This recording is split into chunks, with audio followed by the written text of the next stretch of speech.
மே மாதம் 5ஆம் தேதி சித்திரை மாதம் 22ஆம் தேதி ஞாயிற்றுக்கிழமைக்கான பஞ்சாங்கம். சூரிய உதயம் 5:55, நட்சத்திரம் உத்திரட்டாதி இரவு 7:57 வரை, பிறகு ரேவதி. திதி தேய்பிறை துவாதசி மாலை 5:42 வரை, அடுத்து திரையோதசி. யோகம் வைத்ருதி காலை 7:36 வரை, பிறகு விஷ்கம்பம். கரணம் கௌளவம் காலை 7:11 வரை, பிறகு தைதுளை. ராகு காலம் சாயந்தரம் 4:30 6, யமகண்டம் மதியம் 12 1, குளிகை சாயந்தரம் 3 4. சூலம் மேற்கு, பரிகாரம் வெள்ளம். நல்ல நேரம் காலையில் 8 9, சாயந்தரம் 3 4.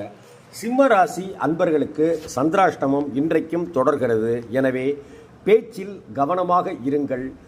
மாலையில் ஆலயங்களுக்கு சென்று வழிபடுவது நல்லது. கோபத்தை குறைத்து கொண்டால்